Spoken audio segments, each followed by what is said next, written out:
Okay, I have a question for the extension master, Rick Knoll. I love your extensions. Which one are you most proud of? Um, I don't know. I think my favorite one is my arcade state transitions one, which I think nobody uses except for me, but it's very useful. So that one's probably my favorite. But the one I had the most fun making is my fancy text extension, which, by the way, if you're a fan of the fancy text extension, there are a ton of updates coming to it soon. So look forward to that. Like, I'm adding a bunch of things like kerning support and multicolored fonts and all sorts of stuff. So, yeah. Can you tell us a little more what the states extension is? Yeah, the state transitions extension is for doing little state machines in your games, which is really useful because a lot of times in games you have like a title screen, and then you have the actual game, and then you have like a high score screen. And so it's a nice way to say, like, my game is currently in the title screen state. Now it's in the game state. Now it's in the high score state. And then you can go kind of back around. It's just a really neat way to organize your code. Excellent. Yes, imagine having the option to say when the A key is pressed, but only when you're in the main game page, the player should jump, not when you're in the title screen or something like that. It's extremely useful. We're going to test out how much weight the screen can hold. We're just going to add as many people as possible. I believe the limit is 10 people. Okay. I think we're good. All right. Do we have any other questions for any of us? I wanted to answer the kiosk question because I did hear it, and I was like, oh god, I was listening, but I wasn't in the StreamYard, and I was panicking. But there.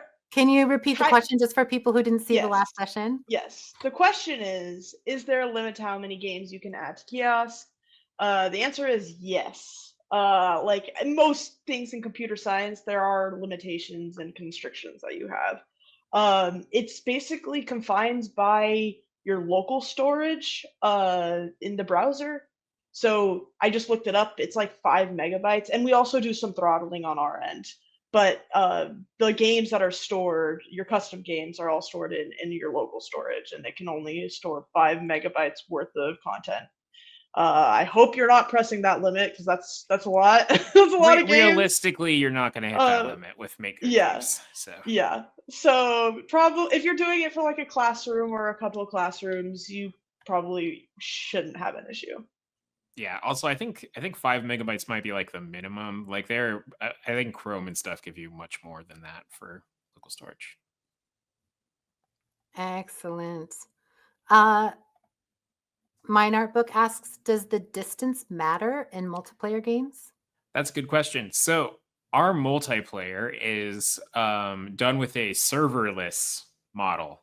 So when you are doing a multiplayer game, whoever is hosting the game is actually streaming that to everybody else who is connected. You're streaming directly to them using a protocol that I don't remember the name of right now. But that means that the distance and the internet quality of people who are streaming the game is very important. So if you have a bad internet and you are connected to the game, it's not as bad. But if you're the person who's hosting the game, it can be pretty bad for everybody else who's playing. You might not see lag, but they will. Woof, woof. I already answered this question in the chat, but any chance we could have more than 4-player multiplayer? We've talked about it. We don't have plans to do it right now. If we were to do that, we would probably have to switch from the approach that we currently do of streaming directly to the other people and instead host it on servers, which is something that I think we want to do long term, but we don't have any plans right now for like when that would happen. So JavaScript or Python? All right, I think we can round robin this one. So I'm going to go a solid JavaScript. Yeah, sorry. I figure we'll probably just go around JavaScript for sure. Yeah, I've never had to do professional Python. Oh, maybe once for like a month, but I've only ever had to do JavaScript professionally. So I'm going to go JavaScript there too. Yeah, JavaScript. Another one. Ditto, for sure. I'm 100% in the JavaScript camp too, even though I've been told that's not a real language. I think it is. Why would it not be? I don't know who's saying that. It's like the most popular language because every computer has to run it. Yeah, I mean, I don't code on the daily at all, but I would say, I mean, we are a web app and we live in the web world, so JavaScript. Oh, this is an interesting one.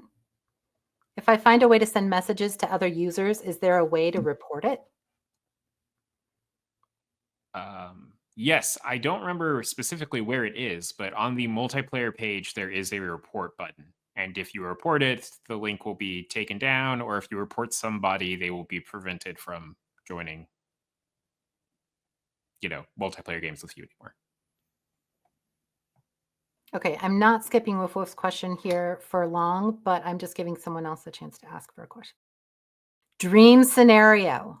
What would you like to see get added to MakeCode Arcade in the future? Realistic or not? I'll start.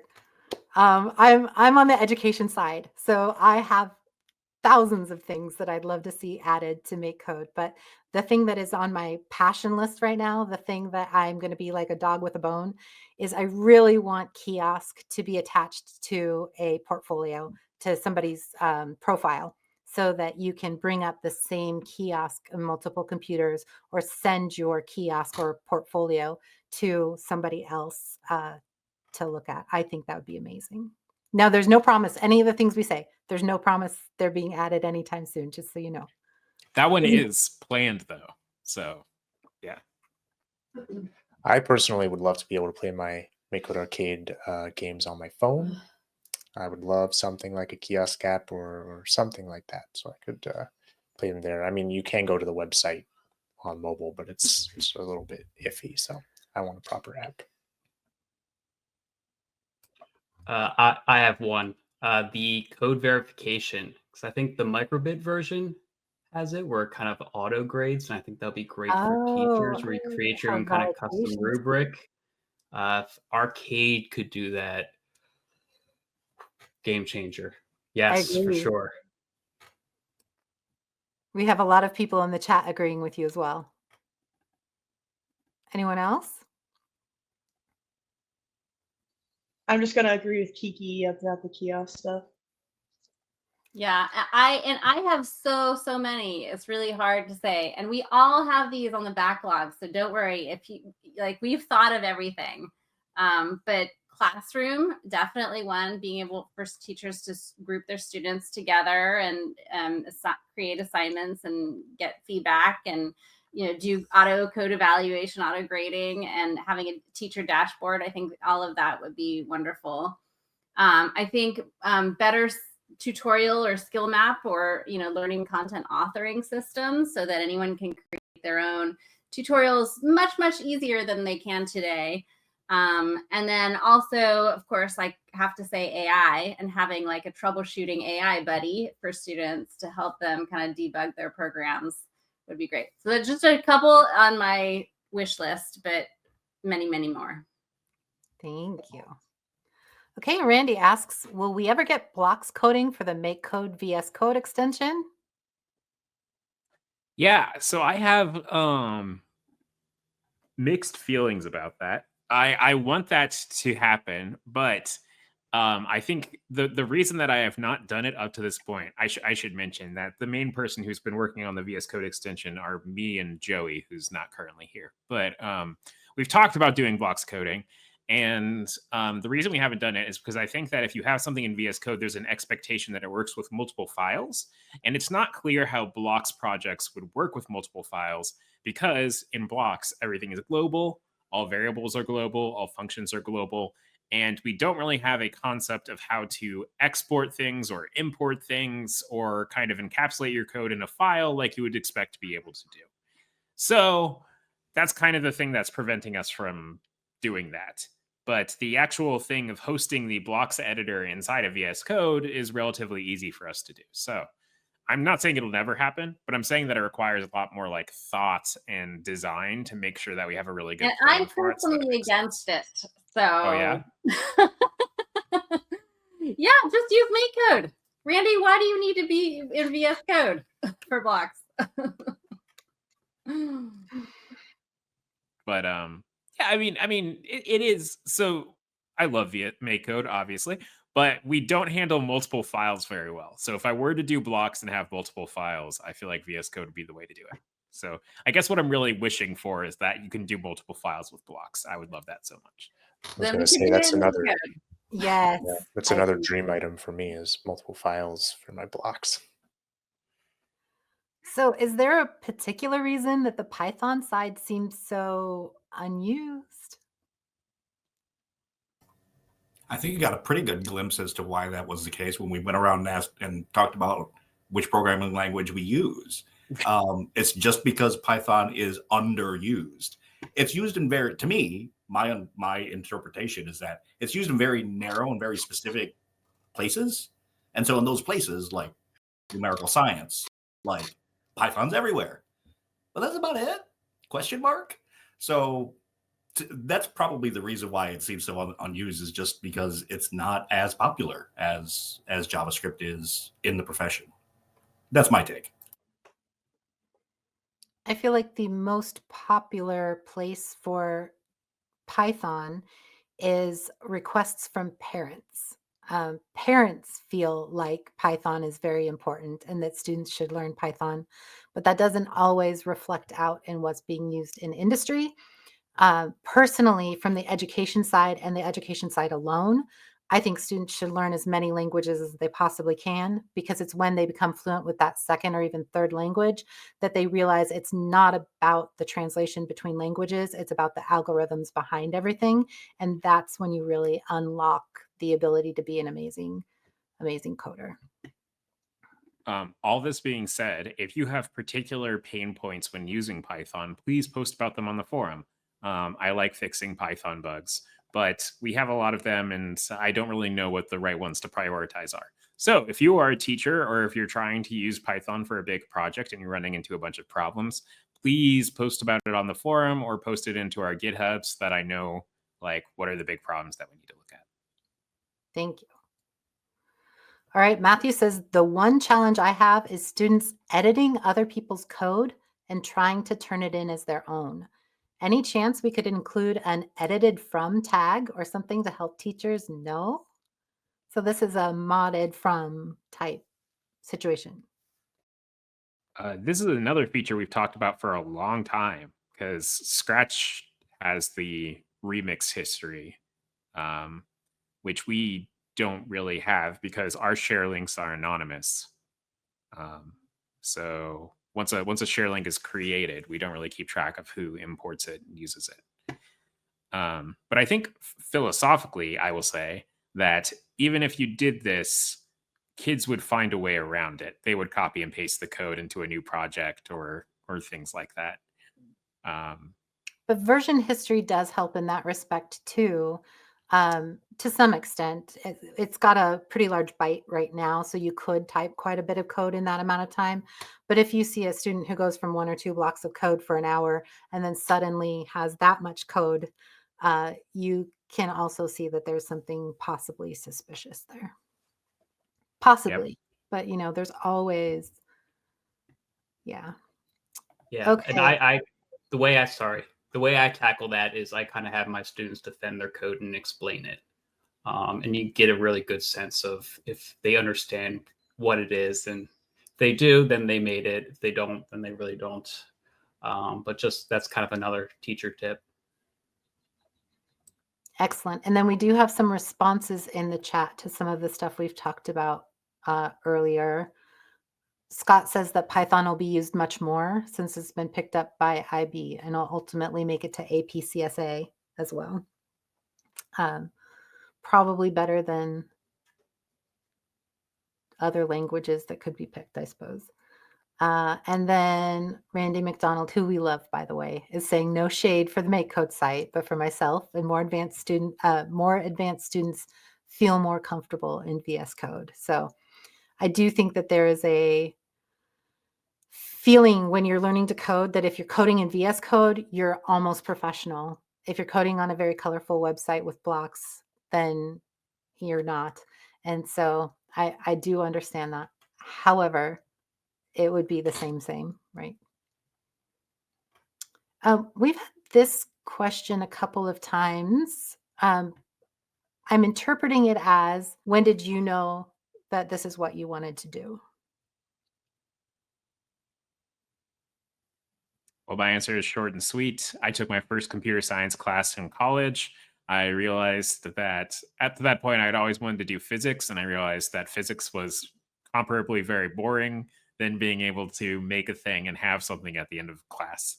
So I was immediately very excited about it, and I haven't regretted it since. I like computer science a lot. So Great. no offense to physicists. Sarah and Thomas, I'm also really interested to hear from you. Yeah. Go ahead, Most Sarah. of this for me, just really quick, I think most of this was answered for me in my AMA. So if you want to know my answer, go back and watch that. I'll leave the answers for everyone else here. Nice plug. There you go. Yeah, for me, it's interesting. I am one of the many people who, right around middle school, played a lot of video games and really wanted to make some. So I was very fortunate. My parents bought me a book on how to get started making video games, just using Game Maker. This was before MakeCode existed, of course. And it just clicked, and it was amazing. I just had so much fun just making my own things and doing silly little games that I was very proud of. I had a great time with that. But I think that was kind of game creation. The thing that I remember for computer science where it clicked for me was actually much more boring, but it came a little later. I was in school and we had just, I'd been in an algebra class and we'd learned about the quadratic formula. And I had remembered, I thought to myself, I could make a computer program to just solve this for me, and then I never have to do it again. And that, I think, is maybe when I fell in love with computer science, separate from just game development, and thinking oh yes, I can automate tasks, and it's this beautiful thing. And it worked, and I was very proud. And I showed that program to my teachers, and I think they were maybe not as impressed as I was, but so it goes. Thomas, I'm there's a great story, but I'm very sad that you weren't making games for your TI-83. Yeah, no, I was not a calculator programmer, unfortunately. Yeah. I want to make sure Jacqueline doesn't go last this time. So Jacqueline. I'm sorry, I've totally forgot the question. Oh, yeah. When did you know this was the right profession for you? Oh, I don't know. I mean, I think things have changed throughout my life. I think all I could say is if you're having fun and you're learning a lot and you're working with really cool people, then you're in the right place. And as soon as those things start to change, then maybe you need to start thinking about changing as well. So, yeah, I think it's a constantly evolving thing. Beautiful. Ryan and Alex?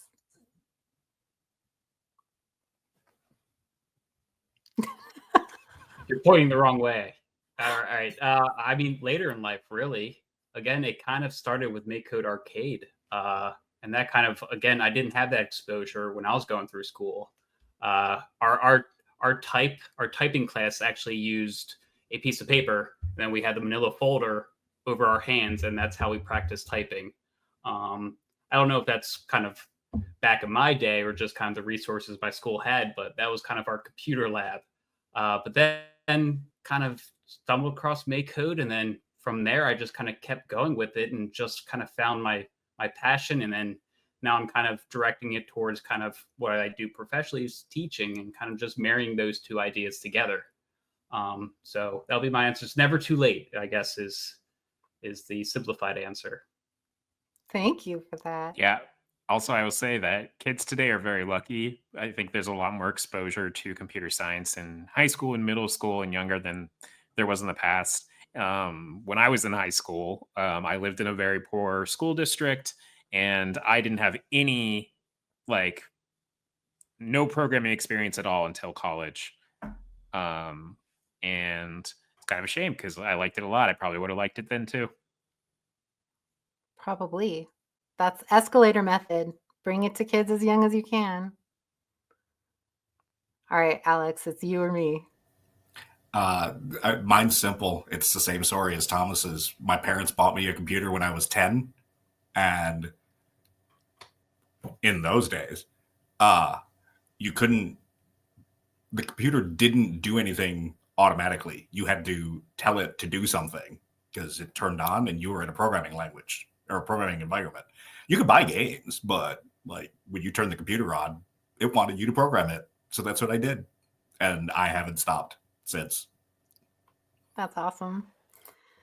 Yeah, I guess mine isn't all that far off. My dad was always at the super forefront of technology. Like he had everything. So we had computers in our house before most people, and he actually had one for himself. And then he got one invested for the daughters. There's 3 girls in the family.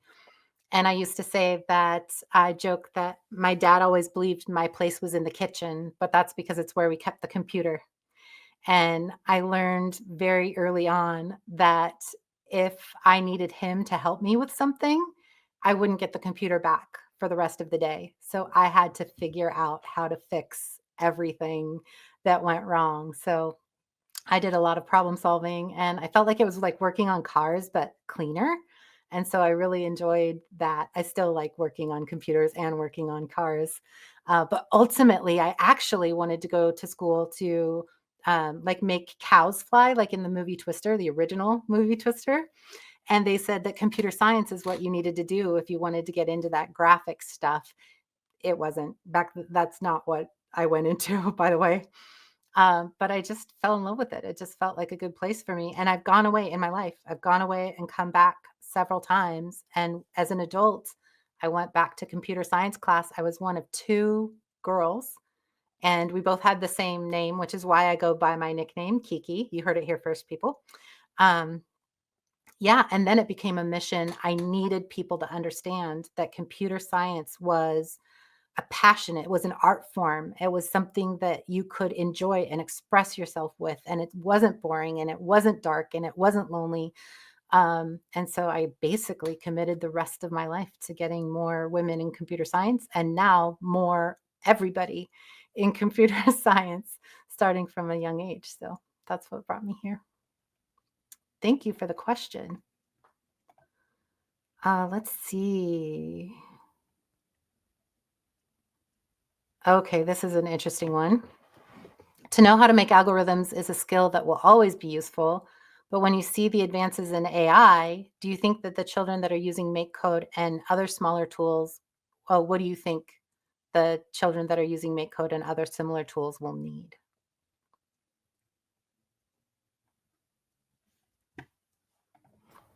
I can take this one Ma- to start.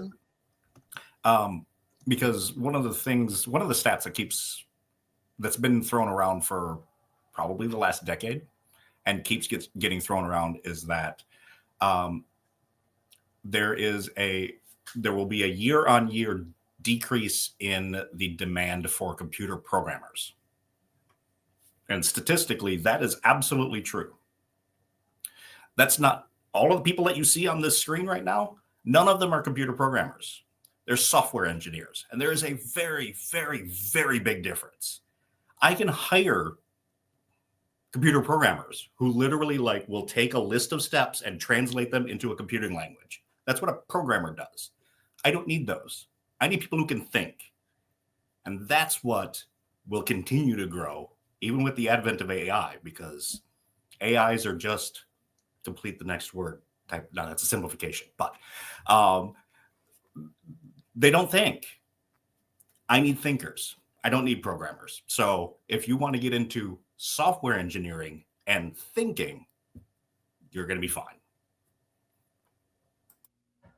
Yeah, and I'll just add to that a little bit of my experience. When I was in school and I was learning algorithms, we eventually had to code them, but we didn't start by programming them. We started by understanding the kind of logical flow of an algorithm, basically pseudocode. And I think while AI will over time make it less important to know all the nitty-gritty syntax of a language, you're still going to need that ability to understand the flow of a computer program and how it operates and to look at code, to read it, to understand it. I don't think that's going anywhere anytime soon. So AI is certainly a helpful tool just for, amplifying your own productivity. Yeah, I want to piggyback off of that because there are so many things. Like I've been integrating AI a little bit more into my workflow, and it's been super helpful. But there are things that it spits out sometimes where I'm like, I don't think that's quite right. And so it's like you're still going to, like Thomas said, you're still going to need to know what that code does in order to like fact check the AI essentially. I think AI is going to keep getting better and better, and to some extent, creepily better. But I think that our BS detector is also going to keep getting better and better. And people as consumers are going to stop enjoying the stuff that we can tell was formatted without art, without the artistic stylings of a thinker behind it. We already see it with imagery, with video. People start to kind of reject the stuff that comes out with no soul. And so I think that there will always be a place for the soul in computer science. And not only that, but there's always going to be a client, and your client is almost always going to be human. And there, I say almost always because, times are changing.